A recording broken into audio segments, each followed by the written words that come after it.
लोकसभा चुनाव के इस कड़ी में आज हम लोग बात करेंगे पूर्णिया लोकसभा क्षेत्र की। पूर्णिया लोकसभा क्षेत्र, जैसा कि आपको मालूम है कि चुनाव के तारीखों का ऐलान हो चुका है और एक तरफ एनडीए तो दूसरा तरफ महागठबंधन है। तो एनडीए की तरफ से ये सीट जदयू को मिला है और जदयू से यहाँ प्रत्याशी होंगे।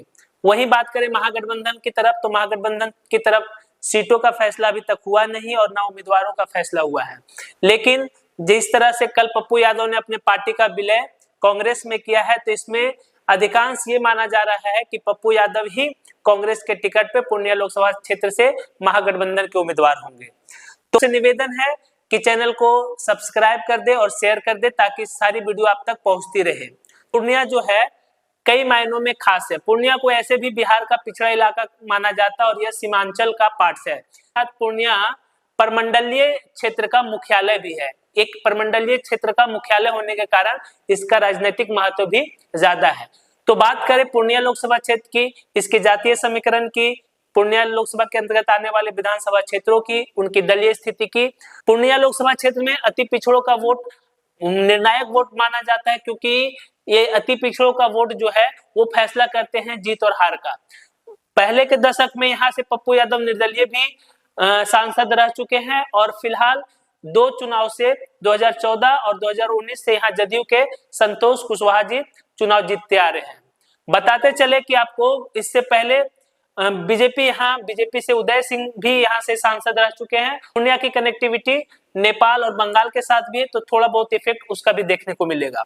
सबसे पहले बात करते हैं पूर्णिया लोकसभा के अंतर्गत आने वाले विधानसभा क्षेत्र कौन कौन है और उस विधानसभा क्षेत्र में दलीय स्थिति क्या है। जैसा कि आपको पता है कि अभी पूर्णिया लोकसभा निर्वाचन क्षेत्र में 6 विधानसभा क्षेत्र है और ये 6 विधानसभा क्षेत्र जो है वो 2 जिला को मिलाकर बनाया गया है, पूर्णिया जिला और कटिहार। कस्बा में आप देखेंगे कि यहाँ से मोहम्मद अफाक आलम कांग्रेस के टिकट पे विजयी हुए हैं।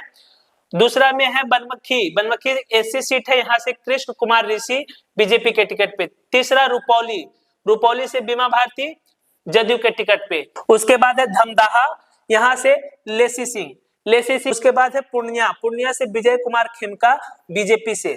और कोरहा एसी सीट है कटिहार से, यहाँ से कविता देवी बीजेपी से।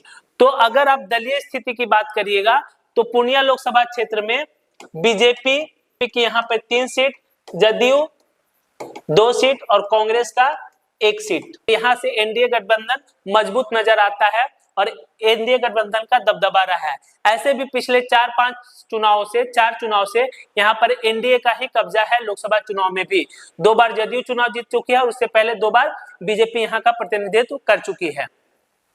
संसदीय इतिहास की बात करें तो पूर्णिया लोकसभा का संसदीय इतिहास में सबसे पहले फनी गोपाल सेन गुप्ता थे 62 और 67 में। उसके बाद मोहम्मद ताहिर, उसके बाद लखन लाल कपूर जनता पार्टी से, माधुरी सिंह भारतीय राष्ट्रीय कांग्रेस से 2 बार यहाँ पर रही 80 और 84 में। 89 में यहाँ से फर्स्ट टाइम तस्मुलुद्दीन जी जीते जनता दल से।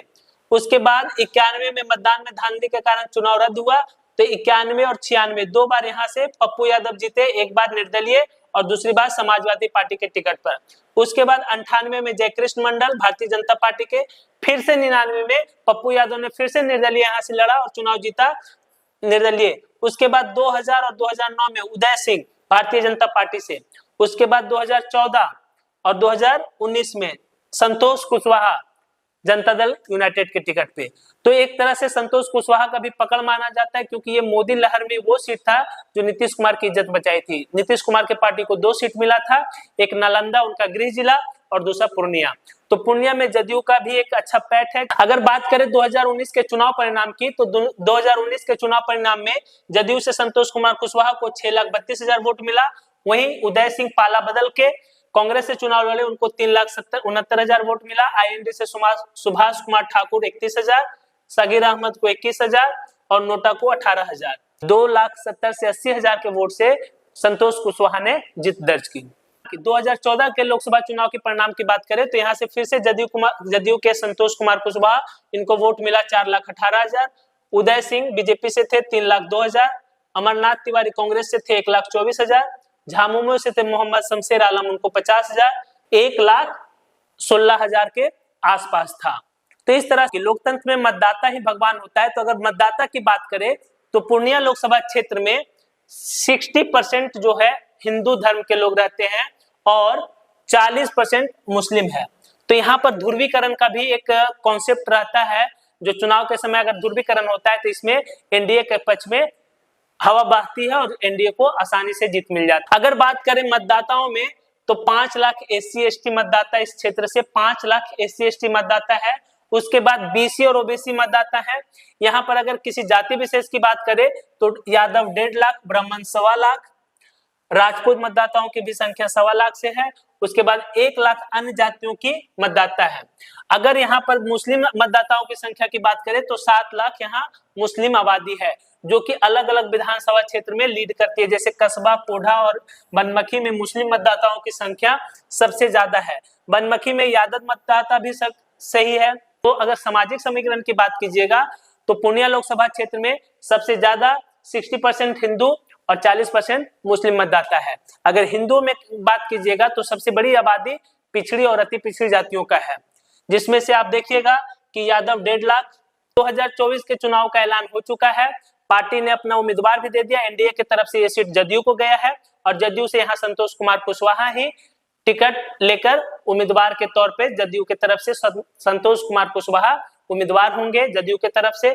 वहीं बात करें गठबंधन की तो महागठबंधन की तरफ से ये सीट फिर से कांग्रेस के खाते में जाएगी। और अभी जस्ट कल पप्पू यादव ने अपने पार्टी का विलय कांग्रेस में किया। इससे ये भी साफ हो गया है कि वो पूर्णिया से कांग्रेस के उम्मीदवार होंगे।